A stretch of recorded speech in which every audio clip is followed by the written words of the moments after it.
Today, we're speaking with two advocates who've been raising alarms about the construction of a new Hindu temple in Robbinsville, New Jersey. The temple's connected to BAPS, which is a venerable Hindu religious organization with a global presence. The workers who built the temple are Dalit. These are members of one of the most marginalized communities in India. They were recruited from India to come to New Jersey to build this temple, but they found themselves in a situation of very serious exploitation. The Dalit workers claim that they were underpaid, were subjected to restrictive and dangerous working conditions, and many of them have ended up with very serious health conditions, including incurable lung disease. The violations raise very serious questions about how labor rights are enforced here for immigrants and how vulnerable they can be when they fall through the cracks. And this is definitely not a story of just one site or one institution. It's in part about the caste system, a system that many assume only exists in South Asia, and how it can travel across borders, shaping people's lives in invisible ways, but also about the situation of low-wage workers here in the United States. As our law has become really weaker and weaker in terms of enforcement and protection, workers are finding themselves in situations of greater exploitation. We'll speak with Qayam Masumi and Roja Singh about their conversations with these workers, what labor laws and protections failed them along the way, and why the case matters, not just for these workers involved, but for broader conversations about accountability, immigration, and even religious organizations here in the United States. My name is Roja Singh. I've been in the role of leading Dalit Solidarity Forum since its inception in 1999. And we are one of the oldest Dalit rights organization in the United States. And I'm also an academic. I teach sociology and anthropology in St. John Fisher University in Rochester, New York. My name is Qayam Masumi, and I serve as the Assistant Director of Policy and Advocacy at Dalit Solidarity Forum. And currently I'm working very closely with the BAPS temple workers in the US, leading strategic campaigns to address caste-based discrimination and advocating for the comprehensive rights and rehabilitations of these workers. Yeah. And I'd like to start with a very general question. So many of listeners will be familiar in general with the concept of caste and know in general about the Dalit struggle in India, but I think it may be a surprise to many that this discrimination occurs also in the diaspora. So Qayam, maybe I could ask you to say a little bit about that general phenomenon. Caste plays a central role in this story, even though it's rarely stated out loud, because if we see at this case, like many of the workers were Dalit and Adivasi men, communities in India that have historically been pushed into the hardest and lowest paid and least protected forms of labor.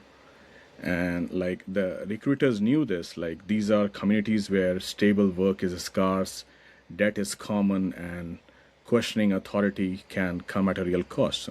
So that vulnerability made recruitment also very easier. Caste works quietly, like through obedience, fear of authority, and the normalization of suffering, especially when combined with immigration dependency and religious framing. So yes, caste is an important role here, which I would say. Especially in the United States, people are not really aware of the fact that this is not an ancient thing. Caste is not dead, it is very much alive.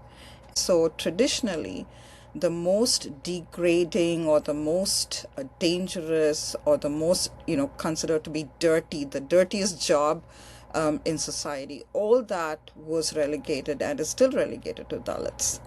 And so this has been continuing for so many centuries that till today we do see this practice continuing. When we talk about, just the aspect of manual scavenging alone, when you talk about Dalits and labor, manual scavenging, people want to think that it's a thing of the past where, human beings, Dalits, go into dry latrines and they clean feces, human feces. Still Dalit women and children are cleaning these dry latrines. So it's not a thing of the past. And so this connection with any kind of degrading work and sort of imposing that on Dalit bodies as disposable bodies has been an accepted, normalized phenomenon throughout South Asia. It's not just India, throughout South Asia. And so to see that sort of transference happening in the fields of education and work sector where we don't want to see it happen is quite appalling, and it's quite distressing as well. And so there's, as you said, there are sort of expectations and relegation to just what is really difficult and grueling labor, and then also a denial of access, right, to churches and schools, and sort of a social exclusion. Can I ask you, with the kind of concepts that we see under international human rights law, discrimination against ethnicity or on the basis of race or on the basis of religion, where does caste fit into that? Like, how do we understand that within the human rights mechanism? So caste sort of works in the way where hierarchies are naturalized. And so it's a system that definitely assigns social meanings, right, to bodies. So I think that is where we see this whole thing about ritual markers, really letting the people know what class status or what racial status or what caste status one actually belongs to. But the one thing that might actually work to the advantage of some Dalits is that you can pass if you want to, but then if people start talking to you, like, where do you come from? What is your name? So there are clear indicators as well, as we see, in racism, how race actually plays itself out. So who's being left out, right? Who's being dismissed? Who's being made invisible? Who's being made voiceless? And so all that really describes how caste functions in modern institutions, so much like racialization, definitely. So looking at, religion, religious discrimination, religion basically discriminates here, right? So ideologically, if you look at white supremacy and its connections to Christian fundamentalism, it is apparent the connection. So is Hindu supremacy and its closeness to caste power. Nobody can actually deny that. So the human rights, if you look at in the human rights framework, then identity definitely determines work. Your caste identity determines your dignity, determines, where your place is in society. And if you think that migrating to another country is going to help, like I thought it was going to help, what am I finding out, right? So it's not really, because it is following. It is following us everywhere. I want to ask you both about the case your group is involved in, which involves, of course, the construction of a large Hindu temple in Robbinsville, New Jersey. Can you just tell us what's happened there and how caste is relevant to that story? Let me walk you through what happened, especially for the listeners who are new to this case. Like in May 2021, the FBI raided the BAPS temple site in Robbinsville, New Jersey. After growing reports of serious worker abuse and the death of a worker on site, workers later told to us their co-worker Mohanlal, who died there in October 2020. And they said that he died due to the healthcare negligence, and that the incident was hidden, and that cover-up created the fear among the other workers, and ultimately, that drew federal attention, and the FBI raided the temple, after 6 months of Mohanlal's death. So after the raid, over 100 workers were removed and rescued, and soon after they filed a federal class action lawsuit against BAPS entities and individuals. And the case alleges major violations of U.S. labor laws, including forced labor and human trafficking, and simultaneously FBI also launched a parallel criminal investigation. So the case involved more than 200 Indian nationals, mostly Dalit and from the marginalized communities. And the workers, these are the testimonies of the workers which I'm sharing with you. The workers said that they were recruited in India with false promises of fair wages, safe conditions, health care, and regular hours.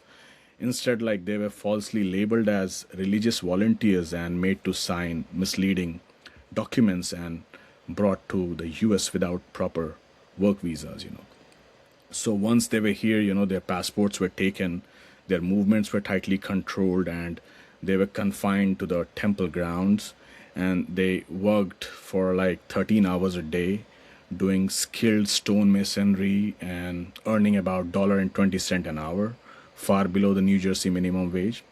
and only a small amount was given in cash, like $50. Yeah, that's like $50 they were given in cash.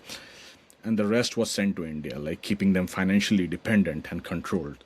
So workers describe like constant monitoring, like they have faced these challenges and problems there, that they were under constant monitoring and surveillance, isolations, and then there was verbal and caste-based abuses, unsafe conditions, denial of breaks. They were not supposed to talk to any devotees, any visitors who were coming to the temple.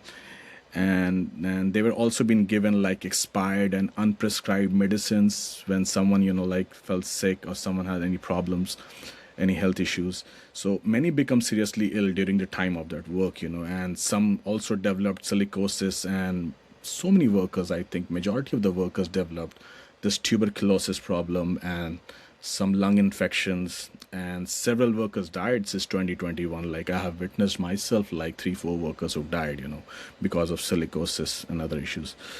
So yes, and that is one reason, like why the advocates, they're not just seeing this whole issue as a labor dispute, they are seeing it as a human trafficking also and human rights violation.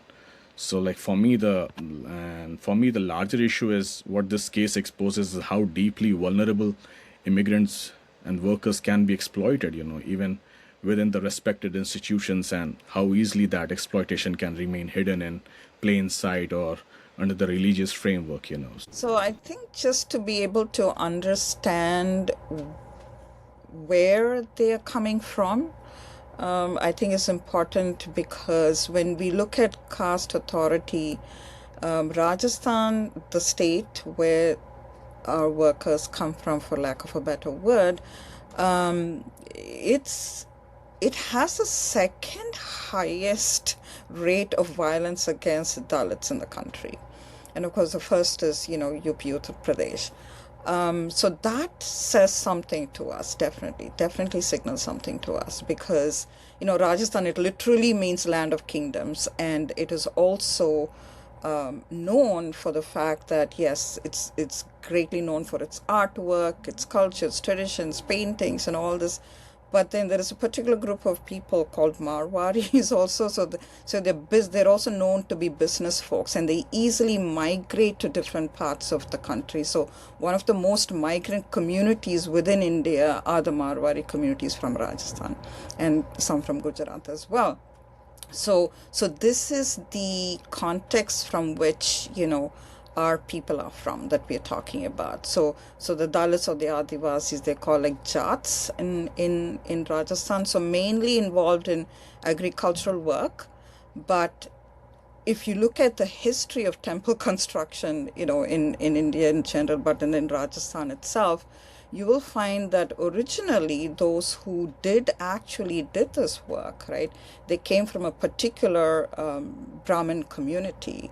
And then once they realized how this is impacting their health, how this is hazardous to health, so then they started including, right, Dalits. So the way in which caste authority can determine when a polluted person, that Hinduism defines polluted, can enter these sacred spaces, and when is it time for them to leave, right, after doing their work. So that shift actually happened in this temple work. So therefore, looking at that context, I think it's important for us to think about how Brahmins control the knowledge design, right, and the ritual authority of a space, but then risky labor, right, and then looking at this skill, which is such a great skill to be able to do this work. It's an incredible skill that these young men have, but then to relegate to that space of unskilled, right?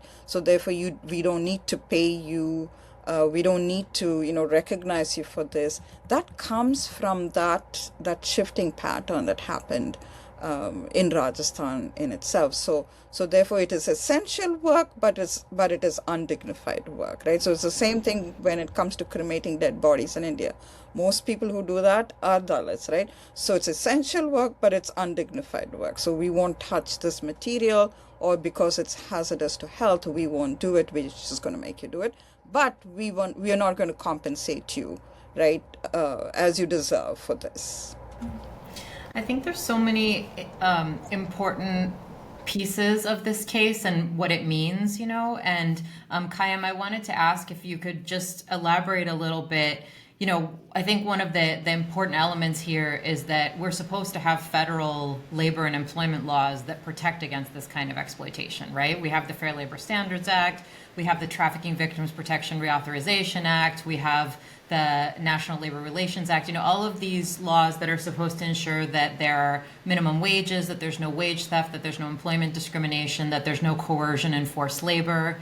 And we're in an environment where that's not the conversation anymore. The conversation is about immigrants coming into this country and, taking and being where they're not wanted, without a recognition that for decades now, there's been an entire class of immigrants that have been exploited in whatever their jobs are, in a low-wage sector, and that the Department of Labor and the Equal Employment Opportunity Commission that are supposed to be protecting them have always been short on staff and have never really made serious inroads into creating fair workplaces.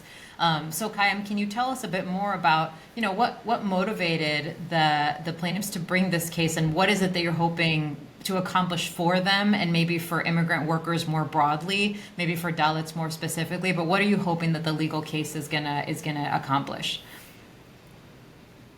So when I talk, if we talk about the meaningful justice in this case, I'm not just talking about a court win or a settlement, I will definitely talk about what the workers actually need to rebuild their lives, and that falls into some very few and very concrete areas which I have observed. First of all, there's a health concern, which is the major concern which I see. Many of the workers were exposed to silica dust without protection, and that causes lifelong progressive illness like silicosis. And justice means long-term medical care for them, not basic insurance, but guaranteed lifelong treatment for respiratory disease, mental health care, trauma, depression, and addiction, and support delivered in languages they understand. Their suffering didn't end when the work is stopped. If we talk about economic justice, these men were paid about $1 an hour for highly skilled work. So justice must include full back pay with interest, but again, the harm goes far beyond wages. Because, the tragedy of silicosis and forced separation is not just a labor dispute.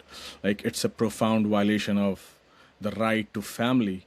Because when a worker dies or is incapacitated, the damage ripples through generations, for children who have grown up in the shadow of their father's absence for nearly a decade. I know majority they have been away from their families for last 7 years almost. And they still don't have clear idea when their family is going to come. So yes, so for children who have growing up in the shadow of their father's absence for nearly a decade, money alone cannot repair the breach. We must redefine justice to include survivors' compensation, a standard that recognizes emotional trauma as a compensable loss and guarantees a safety net for the families left behind. Thirdly, another major concern is these workers are facing is the immigration security and family reunification. Many workers still stuck in the legal limbo, separated from their families for years, and justice means expedited trafficking visas, a clear path to permanent residency, and the ability to reunite with a spouse and children, or safety visit aging parents. I know many workers who have died, whose parents have died, and they cannot go back to see their ailing father or to attend their last rites, funeral rites, because once you go to India, you cannot come back. This is also some immigration restrictions they have. So healing is not possible when family separation is used as a leverage. There has to be institutional accountability that includes recognizing caste as a form of discrimination in U.S. labor and civil rights law. So exploitation cannot be, they cannot hide exploitation behind silence or denial. It also means public acknowledgement and an apology and memorializations so the workers' labor and suffering are not erased. And finally, there's these men are skilled artisans, but their skills are not formally recognized here. So justice also means like certification, providing them certification, their skills and English training and real pathways into a dignified, fairly paid work, so that they are no longer trapped in the lowest wage jobs. So yeah, that's how I see it. Yeah, I hope. I wonder if you could just describe for the listeners what's actually happened in terms of the legal case. You mentioned that the Department of Justice was initially involved. Are they still involved? And then if you could describe the civil case that you're bringing. So the DOJ, like I told you as before, the criminal investigation, like after 4 years of investigation, the Department of Justice closed the criminal investigation in September 2025. And they didn't come up with any reports or any updates on why did they close the investigation. Neither did it file any charges. So the Department of Justice lack of clarity about the BAPS case has fueled disinformation from bad faith actors also. Like as of today, the DOJ has not issued any public communication indicating either the conclusion of the investigation or the closure of the trafficking case. And then what happened, like this has not stopped the other Hindu organizations, like the organizations which are working in close allied with BAPS, like Kohana, like it is Coalition of Hindus of North America, or HAF, Hindu American Foundation. They started posting misleading statements claiming that the allegations against BAPS are unfounded and they won the case. So despite repeated efforts to obtain clarity from the DOJ, no public statement or conclusion has been issued. And in this context, the DSF and the Savera partners, we issued a joint statement asking DOJ to provide an official update. So because this continued misinformation being spreaded by BAPS and its lies is not only reckless, because it is endangering the lives and safety of the workers and their families who are back in India. So we are yet to hear, but the good thing and the optimistic thing is that after the closure of the criminal investigation, the civil case is going on, and the DOJ has decided some dates by which they have to conclude their settlement, and we are hoping that the settlement goes well and the class action remains, And yeah, that's what we are expecting. So the civil cases continue, is it's going on. It's active as of now. And you mentioned retaliation. I think maybe it would be very interesting to think about the situation starting with when the workers recruited in India, and then how they even get to this country, and then what the situation is with their families back home. I wonder if either of you could speak to that. I personally visited Rajasthan year back, last year. Yeah, I personally visited because some of the workers, they requested me to. Qayam, if you're going, it would be grateful if you visit my family and let them know what is happening. Because see, this pattern of recruitment through BAPS is a very in Rajasthan, especially the region in Sagwada, Pindwada, Bharatpur, then Karoli. These are main districts, where you will find skilled workers who are, stonemasons, whom they generally hire for construction of these temples, And what they have to do, the BAPS people coach them, they train them, what they have to say during the interviews, at the Delhi consulate, US consulate. And they simply follow the orders, and then there are some commitments. Okay, fine, this much amount I'm going to pay to your family bank account, and this much I'll be giving you in the countries wherever you will be working. And then there is no free, I told you, the exploitation they faced here. So yes, so the thing is that their family back in India, during about this BAPS case, the family back in India, they have so many rumors, they were hearing from the BAPS temple people that these workers, they betrayed the temple, and they just want to live in US, and because of this greed, they are filing case against temples. so you guys will be in trouble. So they used to give, a threat to their families, ki, please call your husband, please call your family member here, otherwise they'll be in trouble, they'll be put in prison, because they have filed false allegations against us. So yeah, there are workers who are still having family pressures from their families, and they're asking them to come back. And like in 6 years, I have seen like 10, 15 workers, who went back to India because of this pressure.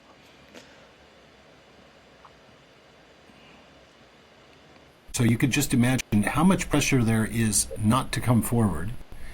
And I wonder if you have any idea. In this case, I suppose the thing was discovered because of the death of a worker, which is very hard to conceal.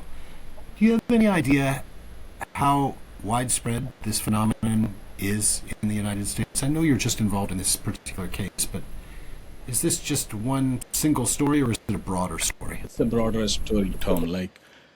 Like this temple, the Robbinsville, if I talk about this particular temple, the work started in 2011, right? And and I have workers here in New Jersey who have been visiting United States since 2006 and 2004. So this pattern is going on, they come here, they work, they go back, they again come here, they work, and they go back. So like recently I'm in touch with some of the workers who came here in the first batch of the construction in 2011, and like most of them are like suffering from silicosis. They are back in India. So once once the temple people, when they see someone developing like lungs problem or coughing or any respiratory related problems, they used to send them back, because they know that he's of no more use to us.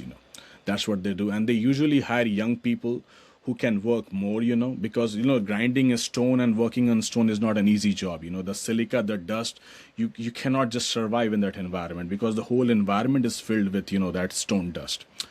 So that's how because they very smartly hire people from India, after doing their health checkups, like how is their lungs doing, how is their chest doing, how healthy they are. And that is their main criteria, and that's how they hire people from there. So majority workers, you will see, they're young, healthy, they come here, they work, then they get sick, they start developing lungs issues and some infections, and then they simply send them back without telling them anything, right? So what's the way of remedying what you're saying is a larger pattern? What is it that you think needs to happen? Is this about enforcement? Is this about, and if it's about enforcement, at what level? Is it about enforcement at the labor law level, or is there something else that you think needs to happen? Definitely, we need to involve, policymakers, funders who are funding these organizations, and definitely the policymakers and the government of every country, wherever such kind of construction is going on. It's not just about the BAPS temple. It's about, there's so many mosques also being built in UAE and other where the stoneworks are. These workers were hired to build those temples. So it needs to be at a policy level, the labor organizations, the labor departments, the immigration departments, they need to look, like these religious institutions or non-profit organizations, first of all, the transparency should be there. That means independent labor audits, clear separation between religious services and paid labor, fair wages, freedom of movement, and real grievance mechanisms that don't punish workers from speaking up. Institutions have to show that devotion is never a substitute for labor rights. That we have to ensure, right? Policymakers also have a very specific tools. They can strengthen oversight of religious and special purpose visas, require labor protections and wage reporting regardless of employer type, and ensure that trafficking laws are enforced even when powerful or respected institutions are involved. Including caste as a recognized category of discrimination would also give regulators and courts clear language to address these harm. And finally, there is the legal process itself, supporting survivor-centered litigations, whistleblower protections, and long-term immigration relief for exploited workers matters. So maybe I'll just ask one last question, which is, for you, Roja. But I wanted to ask you about remedies. So I know the state of California has introduced caste as a basis for making discrimination claims. And do you see efforts to expand that? And do you think that's a promising route for Dalit rights in the United States? So this is work that both Qayam and I are deeply involved in currently,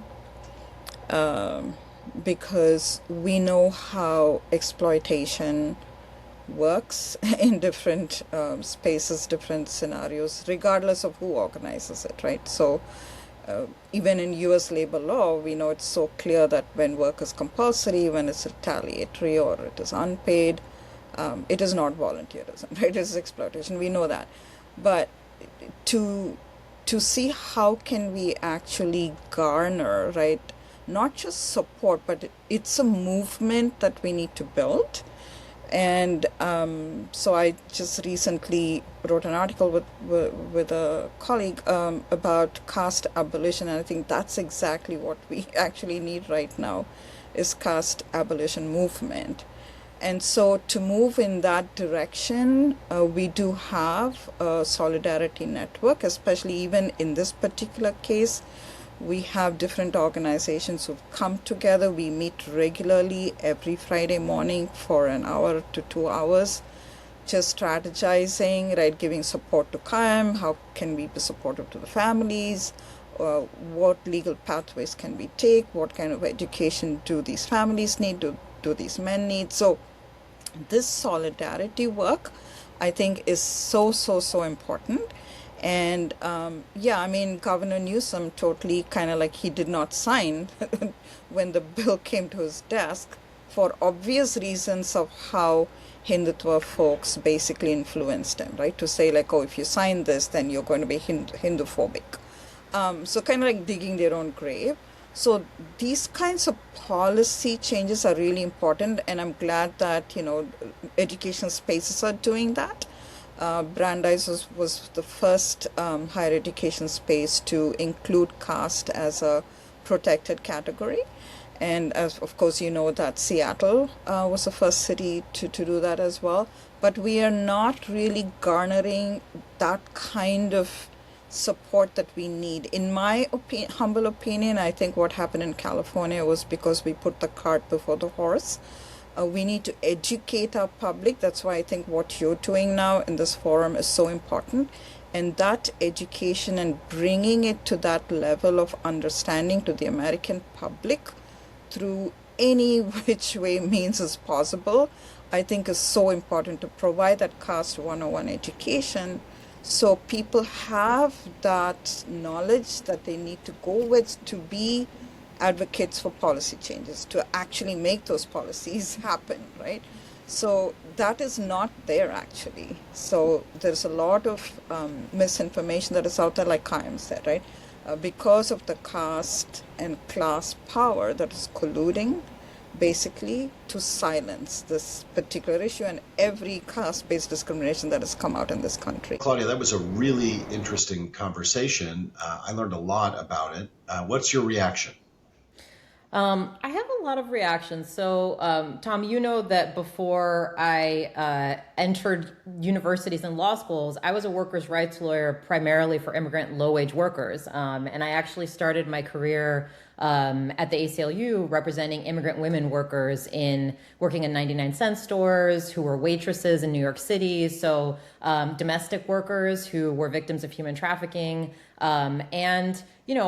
I am very well acquainted with the subculture that exists here in the United States of unregulated labor, temporary labor that are primarily all immigrants. And talking to our guests was just, sort of a devastating realization that things have not improved and maybe have even gotten worse in some ways. I don't know how you see our protection of immigrant workers these days. What's your sense of like where things have gone, since like 20 years ago?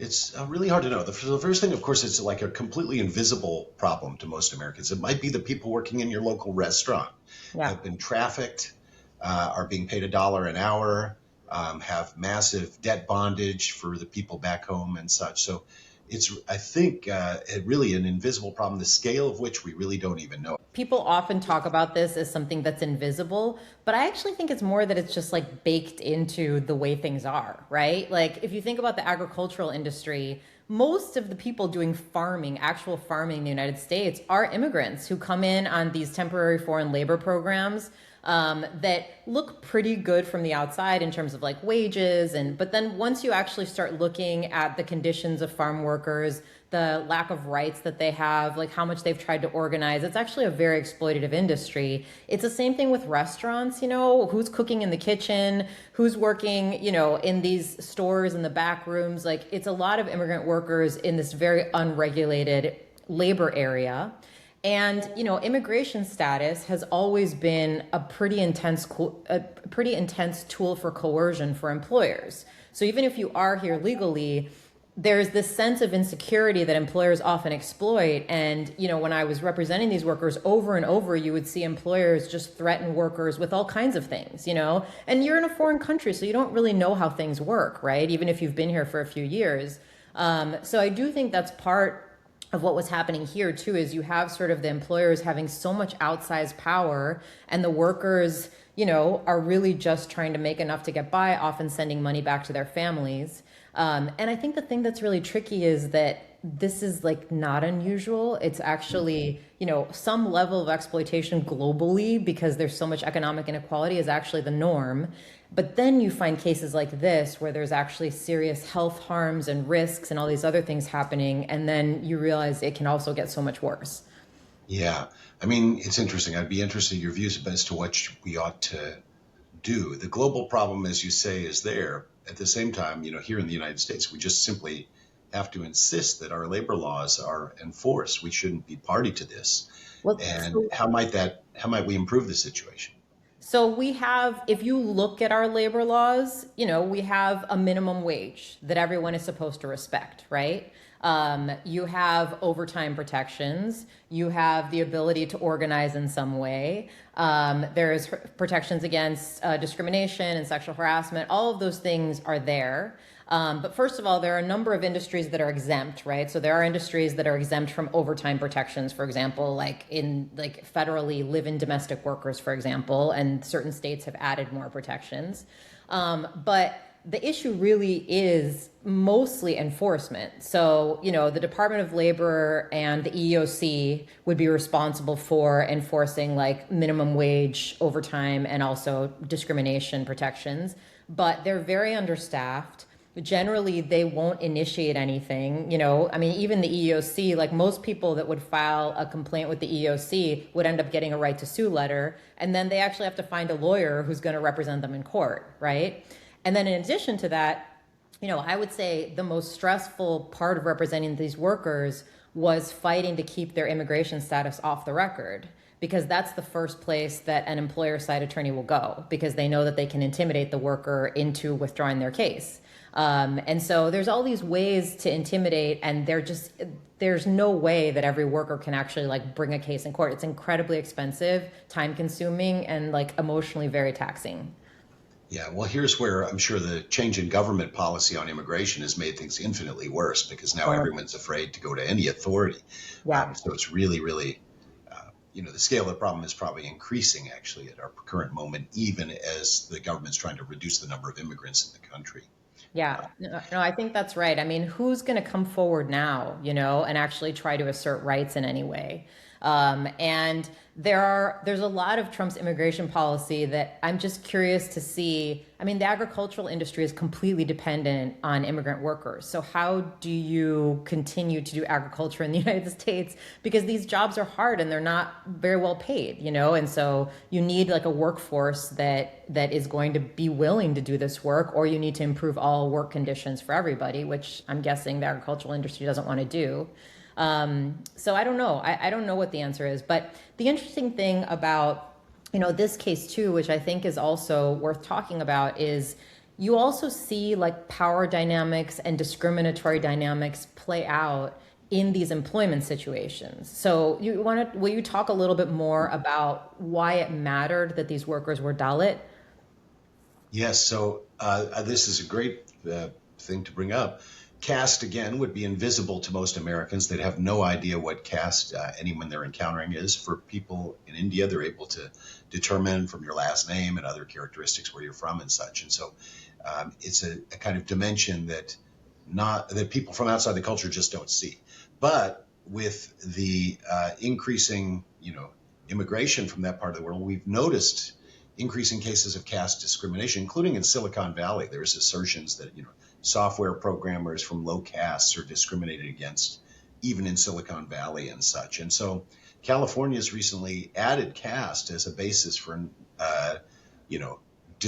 protection from discrimination, which is really interesting and important. It's important that we do that.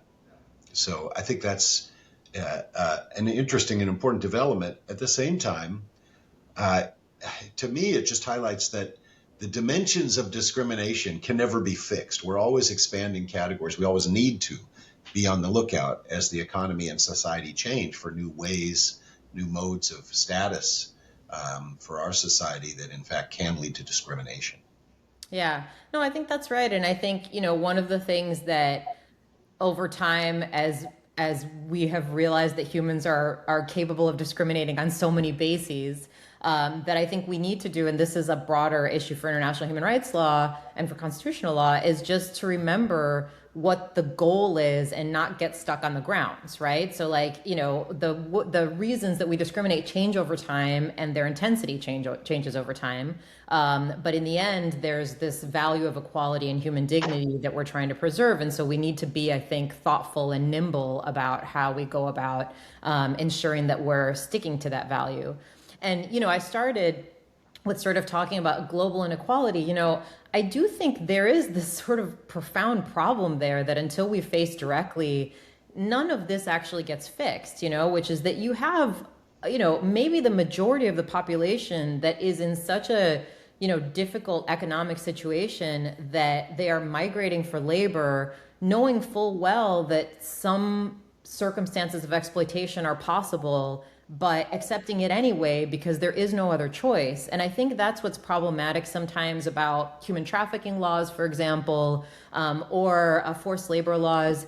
They kind of try to treat these extreme situations as one-offs that need to be fixed when they're actually sitting in an environment of exploitation. So it's like, why is it that not consenting to exploitation is the game changer under the law, when we have all created conditions in which groups of people are so desperate that they are having to go into these situations knowingly? Yeah. A few years ago at the Journal of Legal Studies, we did a special issue on labor migration. And one of the things I learned there is, places like the Gulf, where the vast majority of the population are non-citizens who've been brought to work, that those labor contracts basically take all of the surplus from the labor. So if you're an individual worker from Nepal or Bangladesh, you get a recruiter, and the recruiter sends you with a contract to do the construction work in the Gulf.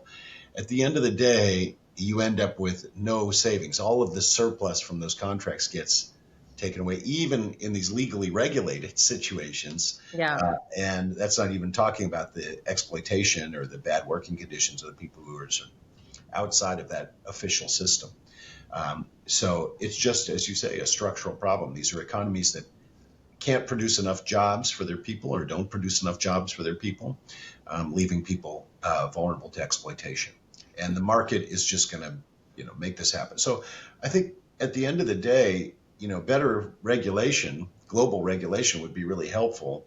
And if not, at least some bilateral regulation where perhaps, you can imagine in this case, a treaty between the United States and India where they agree to mutually enforce the exploitation. The advocates we talked to are really quite courageous.